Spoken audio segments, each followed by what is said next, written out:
Thank you for joining us this morning, and I'm going to be sharing some information concerning the Mashiach's name as far as whether we should be calling him with the suffix shua or shah, and we're going to discuss the difference of these two words because this seems to be the most controversial aspect about the Messiah or Mashiach's name. It can't be both, it has to be one or the other. And so I'm going to share with you what I have found through my research concerning the difference of the part of the Mashiach's name, whether it should be shua or shah, and we'll talk about the difference of the both of them. And again, keep in mind it can't be both, it has to be one or the other. Now, first of all, I want to read from the book of Numbers chapter 13 today, verse 16.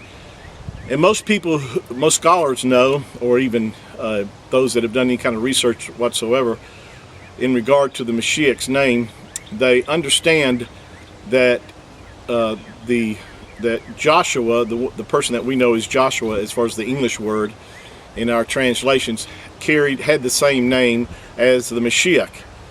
And but because of that, there's still confusion about whether it should be Yahusha or Yahushua or Yeshua. We're going to talk about all these in this series of teachings. We won't get to all of them today or this segment, but I do want to go in depth and just to show you the research that I have found.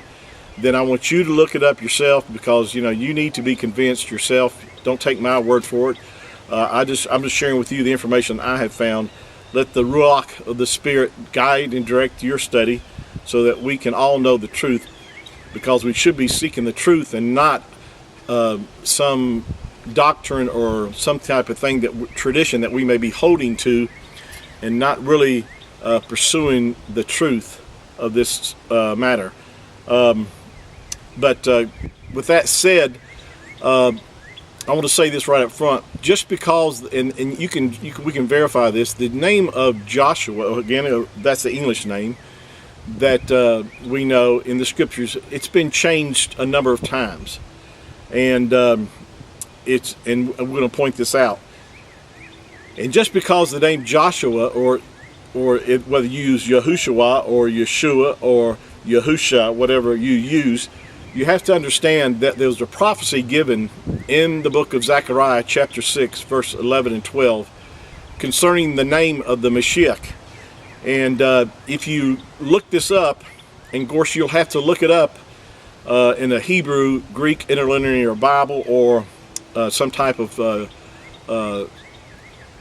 software that has the scriptures where you can see the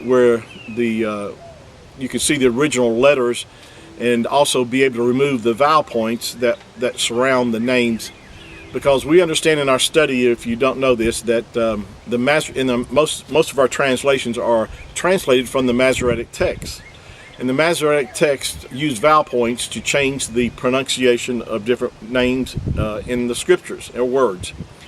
And because of that, this has caused the confusion that we have today. There would not have been this confusion if the scriptures had not been tampered with in this way, as far as changing the way that these names were pronounced.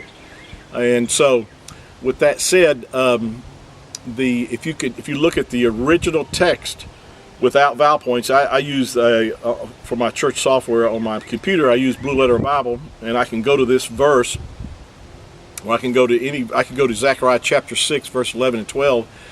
I can click on that verse, and it will pull up the Hebrew and the English translation. And then where you see the name that's given for and by the way, it's foreshadowing the Mashiach to come, because it makes a reference to this high priest, the high priest Yehoshadek, which and we've talked about this, is translated means Yahuwah, our righteousness.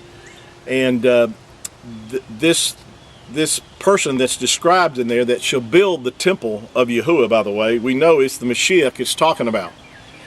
And if you look it up, though, in your research, in your lexicon, you'll find that it will say Yahushua, but it's only Yahushua by means of vowel points. The original text, and we know the original text was written without vowel points. We know this from the Dead Sea Scrolls, that there were no vowel points in the Dead Sea Scrolls as far as in the ancient script, and we do have some Masoretic text with vowel points, but the Dead Sea Scrolls, as far as the text that was found in 1948-49 at Qumran, you'll find that the vowel points weren't used, and you'll find though that in Zechariah chapter 6 verse 11 to 12 that the name of the coming Messiah is spelled with 5 letters, which translates into Yahusha, and that's the original text. Now again, with vowel points, it's going to say Yahushua, and that's because they vowel pointed and added an extra letter in there, which would be the uah, and that's where you get Yahushua. Now, I'm going to share with you in Numbers chapter 13. I want to read, and again, this is a different name. That he is the son. By the way, this is mentioned that he's not the son of Nun. He's the son of Yehusadek. Now, keep in mind, Joshua is referred to as the son of Nun. There is a distinct difference between the two people we're talking about here. The Mashiach is the son of Yehusadek. Joshua is the son of, or Yahusha, here in the scriptures, is the son of Nun. And so we know through the scriptures and throughout the writings that the name that people were using for Yahusha, son of Nun, was changed throughout the scriptures to, in some cases, to Yahushua, and there's only two actual verifications in the scriptures, in the Tanakh, that verify that name is being used, and that has and by the way, the 2 times that it's used is talking about Yahusha crying out, but we'll talk about that in another sessions.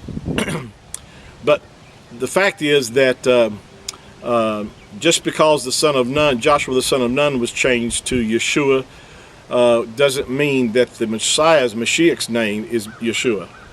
Now, I want to go now to the fact is that, and I'm going to read this in verse 16. It says, and this is Numbers chapter 13, these are the names of the men which Moses or Moshe sent out to spy out the land.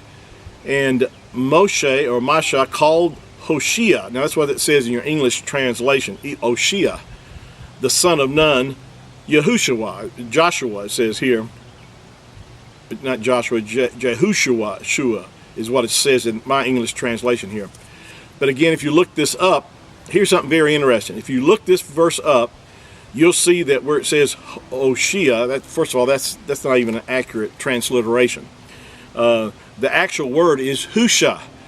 It's spelled, ha with the letter he or ha, uah or u, and then the shin and the ayin. It's spelled with 4 letters. And Husha was the original name of Joshua. Husha, which actually means deliverance or deliverer or salvation. Husha was the name of Joshua before Moses changed his name. And he changed his name. He didn't change it to Shua. He changed it to Yahusha. All he did was add the letter of the Creator's name, the first letter of the Creator's name, the letter Yod, and then Husha became Yahusha. Do you see that? Yahusha. He didn't become Yahushua. There was no UA added in this text here. You can verify this by going and looking at the original. You have to see this in a Hebrew, Greek interlinear Bible to be able to verify the letters. And the original name of Joshua, which most people know as Joshua, was Husha. And Moses changed his name by adding the letter Yod to the beginning of his name, and he became Yahusha. And we're going to get in more in this in our next session. There's a whole lot more to be said. We want to verify everything. I want you to verify everything. Just don't take my word for it. But don't make your judgment